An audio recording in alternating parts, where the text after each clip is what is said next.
So, Deadleg, as you know, the Big Ten got 8 schools in the NCAA tournament last season. Among them, number 1 seed Purdue. Purdue got a 1, Indiana got a 4, Northwestern Michigan State got 7s, Maryland and Iowa got 8s, Illinois got a 9, Penn State got a 10. Mm-hmm. If I set the over under 7.5 Big Ten teams in the NCAA tournament, you going over or under? And then after you answer that, run us through which teams you think are making the NCAA tournament, and then proceed through the bottom of your Big Ten projected standings. All right, let's answer the over under first. I want your answer too, and then I'll get you my projected 1 through 14 here. I'll say, let me see, 4, 5, 6, 7. I'll say over. I'll say it's 8, but I'm going to say it's 8, and 1's going to Dayton. And if it's not 2 to Dayton, the other one that doesn't just barely doesn't. They're in the field, but when we get the overall seed ranking, we'll see that corresponds to them getting the invite to the first 4 just ever so narrowly. So I think we get there. Big Ten has got a lot of. It's just got so much big in the middle, and it has been for a while. Which kind of goes to what I was talking about before. Can this conference just have more of an impact in the NCAA tournament? Are we going to be able to look up in the Sweet 16 and see more than one team? Will we see 3 or 4, Big Ten teams that have been able to push on through? It's been an issue with the league and a number of tournaments in recent history there. I'll say over. And for those listeners who checked in early and often to our summer shoot-around series, you are all too familiar with the fact that Gary Parrish is a big fan of taking the over. I'm going to assume that you are also going to take the over here. I'm going over. Yeah. I've got 8 schools too. In all seriousness, I've got 8. Jerry Palm, for what it's worth, also has 8, but I do not have the same 8 Jerry has. Jerry has Purdue, Michigan State, Illinois, Maryland, Wisconsin, Northwestern, Indiana, and Ohio State. I think my 8, you know what? It might be the same 8. Okay, well, there you go. I'm glad you I think it is the same 8. I think I'm basically Jerry Palm. Okay, there. I'm like the Jerry Palm of this podcast. The Jerry Palm of the podcast. Yes. Okay, you want to roll with that? That's by all means. You have a blast. I would like to be referred to going forward as the Jerry Palm of the Ion College Basketball Podcast. Here is my projection. I've got Purdue 1, Michigan State 2. I'm going to go Illinois 3, and we can circle back and just touch on some of these, particularly the teams we didn't have summer shoot-around episodes for. Maryland 4. You got to have some sort of unpredictability here. I don't like going with the crowd. I'm going Ohio State to pop back big and go Ohio State at 5, Wisconsin at 6, Northwestern at 7. You're liking a little bit of that flavor. And then I will say Rutgers. Yes, Rutgers is 8, which means I will have Indiana at 9 to the NIT. I will have Michigan at 10 to the NIT. It's a blue blood program, Deadleg. And I'll have Nebraska. Super thick chunks of broken life and reality. Nebraska at 11. Iowa at 12. Minnesota at 13. Penn State at 14. Where do we disagree in our 8? So I've got OSU 5, Bucky 6, Northwestern 7, Rutgers 8. Who do I have in the tournament that you do not? I think Rutgers, right? You would have Rutgers in, and I would have Indiana in. I'm just going to bet on the blue blood program. Okay, only one of these things can make the NCAA tournament. Blue blood program or Rutgers. What are we doing? As of late, Rutgers has been the that's the thing, though. Indiana came a strong last season. No doubt. In the CBS Sport wide projection, by the way, it's Purdue 1, Michigan State 2, Illinois 3, just like me, Maryland 4, just like me, Wisconsin 5, Indiana 6, Northwestern 7, Ohio State 8, Rutgers 9, Iowa 10, Michigan still down there at 11, then Nebraska, Minnesota, Penn State rounds it out there. We don't differ very much. Okay. I have Purdue 1. I have Michigan State 2. I've got them both in the top 5 of the top 25 and 1. The only other Big Ten team I've got in the top 25 and 1 is Illinois, and I've got them at number 23. So my top 3 is just like yours: Purdue, Michigan State, Illinois, followed by number 4, Maryland. I believe that's the same. The next 2 we have in slightly different orders. I've got Wisconsin 5, Ohio State 6. You had Ohio State 6. Ohio State 5, Wisconsin 6. So we're still basically on the same page there. At 7, I do have Indiana. It's a blue blood program, for crying out loud. At 8, I've got Northwestern, boo-booey back. And then after that, that's where I cut it off. 9th, Nebraska. Okay. Going to the NIT. NIT good enough for Fred? I think so. In that scenario, I think Fred would stay on. Yes. I've got Iowa at 10, Michigan at 11. I've got Rutgers all the way down at 12. I might be low on them. I know it's not inconceivable. Higher. I might be low. Listen, the Big Ten has, at the same time, it seems like the safest conference to try and project, but at the same time, it has more variance between teams, potentially like 3 to 10 there. So I get all that. Let's dive. Of course, Minnesota, Penn State. You put them whatever order. I don't think it matters. All right, let's dive in just a little bit with these teams. It won't go too much on Purdue and Michigan State. We had summer shoot-around episodes on those teams. If you want kind of a little bit of deeper analysis, please go find them. They're not that hard to find in the feed or on the YouTube page, but I don't want to repeat ourselves too much. But Purdue, they're number one because not just a VD, but the coaching. They'll have depth. They'll have size. They'll have defense. They'll have veteran wing play. The development of Braden Smith is a key. They've got a freshman to know named Miles Colvin, who's the son of former Bears linebacker Roosevelt Colvin. Transfer of interest is Lance Jones from Southern Illinois. He's a helpful scorer and expected to be a plus defender there. Purdue just has enough there that it's hard to talk. At least it was hard for me to talk myself off of picking them number one in the league. And by the way, we're recording this a day before the Big Ten does its media day. So as you're listening to this, you're going to notice there's going to be a little bit more Big Ten talk. If you're a diehard college basketball fan, you're following stuff on the internet, there'll be more Big Ten in your general environment here over the next 24 to 48 hours there. So Purdue, you kind of know the story there. Michigan State, because it brings back so much with Hogard, Tyson Walker projected to be the best player on the team. I would say Hogard might be the most important. We'll see. Jaden Akins is also going to have to play a huge role. Malik Hall, Madi Sissoko, that's probably your starting 5. And then they've got some really good freshmen coming in. Xavier Booker being a 6'11" guy, maybe the most notable of them all, but they've got Jeremy Fears, who's a 6-footer, who'll, I think, get some valuable spot minutes. Cohen Carr, who, if he can be a 2-year player, we'll see. He's an athletic freak. We'll see how much he winds up popping and mattering for them. Those 3 freshmen, Jackson Kohler, who will continue to get better as well. It's in fact, GP, as I was prepping for the pod and kind of going through and doing my, building out my list for top 101 players and top 101 teams. Happens every year. There's a few more teams that I'm initially just like, I don't know. And then I wind up being like, I just can't get myself off of just putting them high. I'm there with Michigan State. Like we talk on April 15th, 5-6 months ago, I would have been resistant to put Michigan State in the top 10. Now I can't find any argument not to have them there. You've got them top 5. They could well be a top 5 team when the AP top 25 comes out. We'll see. It's Purdue and Michigan State on their own tier, as GP said before. And then Illinois, I have it 3, but I do think it gets a little bit murky here. But I do love Coleman Hawkins. And then Terrence Shannon Jr. Is my most likely non-ED player to be the best player in the Big Ten this season. I think he's going to be a stat monster. They get Dane Danger back. Quincy Guerrier comes over from Oregon. He'll finish out his career in Champaign after transferring from there previously at Syracuse. The question with Illinois is who's going to play point. They've got Dre Gibbs-Lawhorn, who's a freshman coming in. They may need him to do that. Terrence Shannon ran some of the offense. We'll see how much he's still tasked with doing that. But I take them narrowly over Maryland, which has Julian Reese, Dante Scott, and of course Jameer Young, who is probably going to be a top 5 producer in the conference. I would at least I would expect that.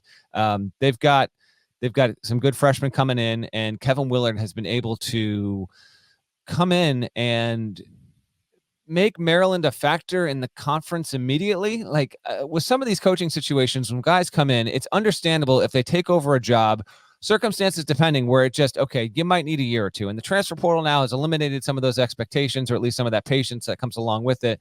But if you're a Maryland fan, we are early into the Willard tenure, don't get me wrong, but it's going about as well as you could possibly expect there. So I like them just narrowly behind Illinois. That's my 3 and 4. Are you with me on the same page with those two being the most likely spots in the 3 and 4 behind Purdue and MSU, Parrish? That's right. Listen, you can break this down a million different ways and reach sensible conclusions, and then the season will start and somebody's going to be noticeably, significantly better than we anticipated, and vice versa. But yes, in the way that you do these things in October, heading into a season that starts in November, I think it's pretty clear you've got Purdue and Michigan State in tier 1, and then I think Illinois, Maryland in tier 2. If you, and maybe you can throw Wisconsin in there with them if you want to, but I don't think you'll see very many Big Ten projections that don't have Purdue, Michigan State, Illinois, Maryland as the top 4 in some order. I think that's right. If you want to get Wisconsin there, you can build a case. Wisconsin is also, when I was kind of sorting the stuff out, I've got Wisconsin 6, but Wisconsin to me is the team that is easily the most ideal candidate to go from, they were projected NCAA tournament team to, that's the second best team in the league. I think that it's possible they can make that jump, because if Wisconsin, performs and behaves like the Wisconsin we normally expect, they didn't make the tournament last year, but they bring back so much, and they have Tyler Wall, Stephen Crowell, Chucky Hepburn, Connor Esigian, AJ Storr now comes in ready to produce. They've got so much there that as long as they dodge injury and guard gets the most out of these guys, like they will likely outperform where I have them. I've got them at 6, and I did that because I like to throw some variance into this a little bit. Ohio State with Bruce Thornton, who will be a super valuable player. They get Jameson Battle, who's a transfer. Zed Key is back for Ohio State. Roddy Gale Jr. will probably be among the 3 or 4 biggest breakout players in the league this season, I think. And then there's a couple of freshmen. Scotty Middleton is getting a little more love than Tayson Chapman, but I actually think Tayson Chapman's going to wind up being one of the 3 or 4 most valuable freshmen in a Big Ten, which isn't going to have an overload of freshmen that are going to be, huge contributors there. So I go OSU 5, Wisconsin 6, and then GP Chris Collins has been at Northwestern for 11 seasons already. Talking about the passage of time, that's unreal. Boo Booey's back. He's a preseason all-league first-team level guy. Him and Ty Berry, that backcourt will determine how far this team goes. So I did zag a little bit, going OSU higher than you'd find him probably in the preseason polls. Northwestern probably a little bit higher. Rutgers a little bit higher. We'll see how it works out, but I've got those teams making the tournament. Rutgers lost Cam Spencer to UConn, Paul Mulcahy to Washington, and then Caleb McConnell, he's off to try and make an NBA career. He was a top 5 defender in the country last season. So Rutgers is in an interesting spot because, it's in this chase to get, its biggest recruiting haul of all time, with Ace Bailey now trying to land Dylan Harper, and that would be for next season. But in between that, it just missed the tournament last season. Remember how those quad 4 losses, and that turned out to be something they couldn't overcome. They made the tournament 2 years prior. And so we could be talking about Rutgers a year from now, and it's going to be as hyped of a preseason as the program has ever had. Can it get enough to crack through the tournament? I'm going to say yes, because they got Big Cliff Amori back, and he'll be a top 2, top 3 big in the league this season. Mawat Mag is back after he tore his ACL in February. Noah Fernandez, a transfer from UMass, is one to keep an eye on, and then Derek Simpson is back as the 2 guard. So that's where I round out my my top half of the league. Just to circle back to the point I made about, on paper in October, everything looks a certain way. Then the game started. You don't know. There's surprises every season. I just, as you were talking, went back and looked at our Big Ten preview from last year. Purdue was picked 4th. I know. Won the league by 3. And he was not remotely considered like a lock to win player of the year. He was in the mix, but it was Trey Jackson Davis who was the pick. That's right. So with that in mind, we both agree Purdue should repeat as Big Ten champs. I'm certain we both agree Zach Edey will be the Big Ten player of the year. Who's the Big Ten freshman of the year? I'm going to say it comes out of Indiana. I'll say Mackenzie Mbako. He's going to play with some good guys alongside him in that front court. Khalil Ware probably should be Indiana should probably have the freshman of the year. And if you want to call, introduce like the transfer of the year, the most impactful transfer, like Indiana could have both of those. And if that winds up being the case, then I could well be wrong. I've got IU on the outside looking in. You've got him on the inside of the turning there. And then you got Malik Reneau, who should make a big jump. But I'll say Mbako, originally committed to Duke, then decommitted once that class got kind of crowded. And now he goes to play for Mike Woodson. He is my pick. Is he yours as well? Yeah, I think so. He's the highest rated recruit enrolling at a Big Ten school. Um, consensus 5-star guy, possible one and done first round pick. Um, you look at some of these freshmen at highly rated freshmen at other places, and it's like, I'm not sure how much they're going to get on the court or how much they're going to be asked to do, or there's at least 3 players that are obviously going to be more of an offensive priority. With Mackenzie and Bach, like one of the reasons he decommitted from Duke to go to Indiana is so that he would have a bigger role as a first-year player, and he should have a big role as a first-year player. Yes, that's who I would go with. And how about this? You ready? Yep. If Indiana is able to do what it has not done since 2016, and that's finish in the top 25 at KenPom, Mackenzie and Baca will be a big reason why. Yeah, he'll play a role in that. Yeah, that's quite a yarn you're spinning. That's not so hard to envision. 63 different schools have finished top 25 at KenPom in the past 7 seasons. Indiana, not one of them. But this could be the year. This could be the year. Doing the list again or no?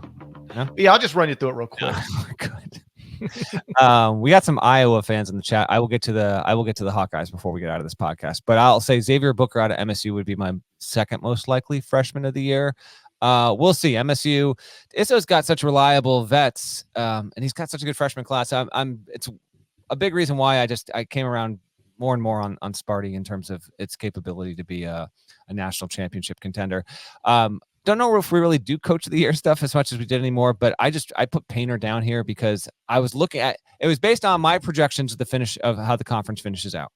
And if Purdue finishes first, Michigan State finishes second, Illinois finishes third, Maryland finishes fourth, and Ohio State finishes fifth, I still don't even think that Holtman would have done enough in that scenario to get coach of the year. I think it will be Painter who winds up winning it there.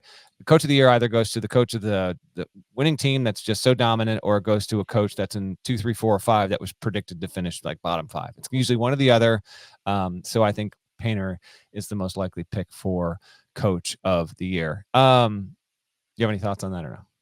Yeah, I'm sure. Seems likely. Right. If Purdue repeats as Big Ten champs, Matt Painter should be Big Ten coach of the year. And I don't want to hear people try to give it to if Penn State finishes 7th. Oh, well, then that would happen if Penn State, which I have last. If Penn State, I'll double. If Penn State finishes 7th in the league in that scenario, probably makes the tournament, then yes, Mike Rhodes will probably win Big Ten Coach of the Year. Do you realize? And we've been through this. I know you can go anything out, but I'm just would you disagree that would happen? I mean, if they go, I think it would have a good chance of happening. I would enthusiastically, aggressively disagree. It's outrageous. We don't give awards out based on this kind of bullshit in any other sport. At any other Coach of the Year awards are so ridiculous. Imagine if you thought there was a guy who played for, I don't know, that he was going to be the 7th best player on the Minnesota Timberwolves, and he was actually the 2nd best player he was the 4th best player on the Minnesota Timberwolves. You wouldn't say he's the MVP of the Timberwolves. You would say Anthony Edwards is. But that's what we do in college basketball when it comes to coaches. Matt Painter is supposed to be great, and he is. But this other guy was supposed to suck, and he was actually mediocre. Let's make him Coach of the Year. Let's give Coach of the Year to somebody who had a mediocre season. I mean, 7th and making the tournament from Penn State is not mediocre. That's you're overstating it, but I know what you're saying.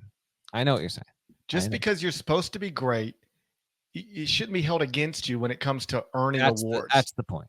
Yes. My favorite one of these is that Billy Donovan literally had 2 national championships before he had one SEC Coach of the Year award. 20 times on the pod. It is outrageous. No less true. Yes. 63 different schools over the past 7 seasons. 60. Let me just run you through them real quick. All right, here we go. Matt Painter should be the Big Ten Coach of the Year. You know what? I'm ready to no matter what happens, Matt Painter should be the Big Ten Coach of the Year. All right, there you go. It's been decided October 9th. It's a go. In the interest of, talking to all Big Ten fans here, let's go from the bottom up. Penn State is projected to be the worst team in the league.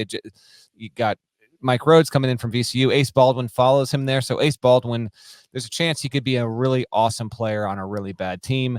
We'll see what Rhodes can do. He has made a living for decades being a tremendous coach and something of an overlooked one. We've talked about him on the show previously before.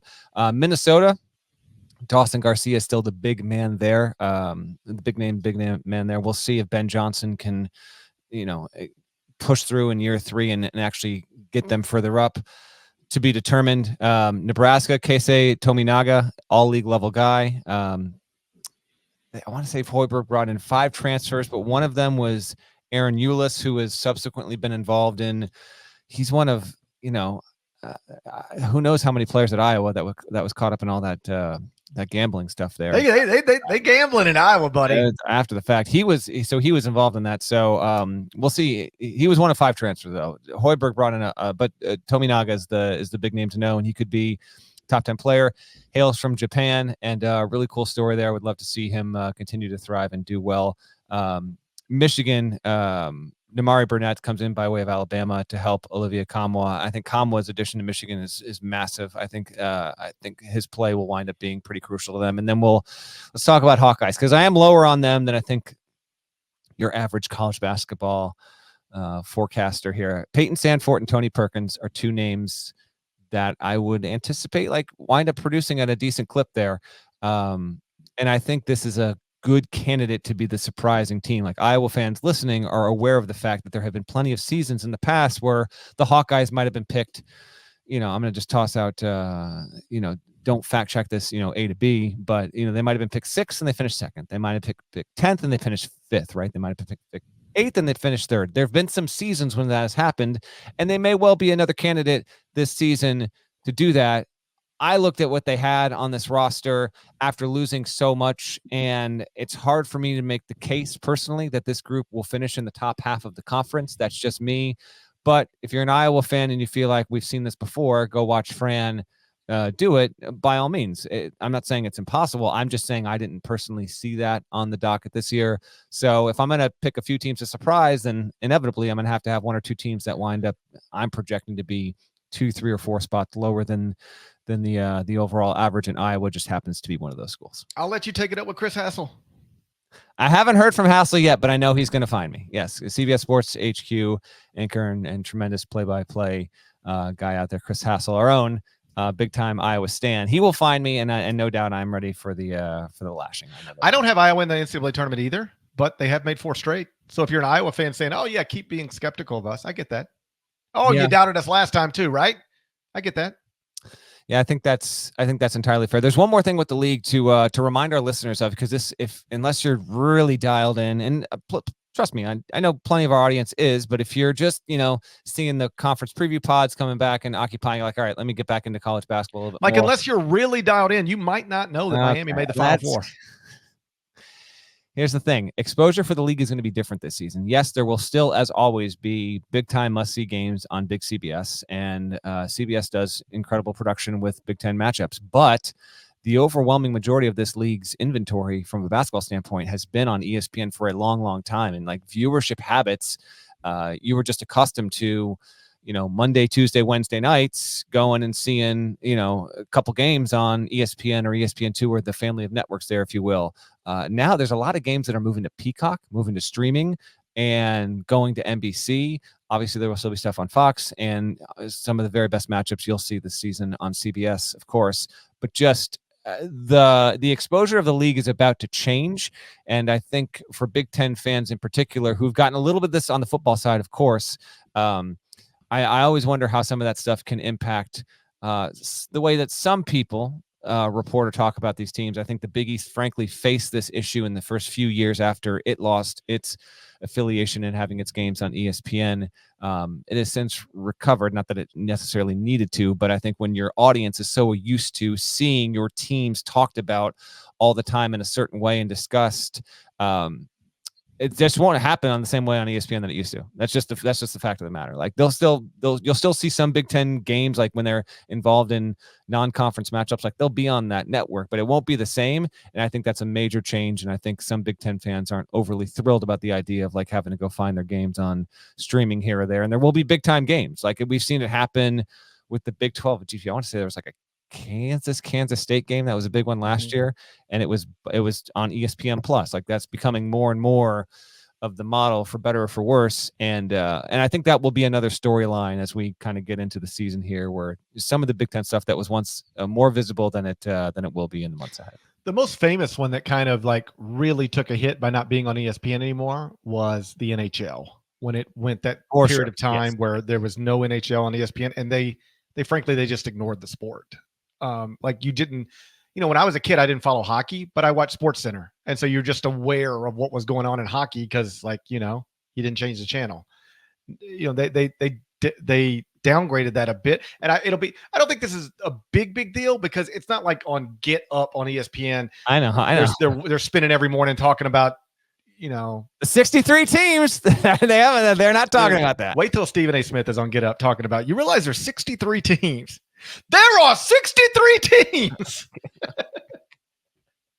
I can't wait.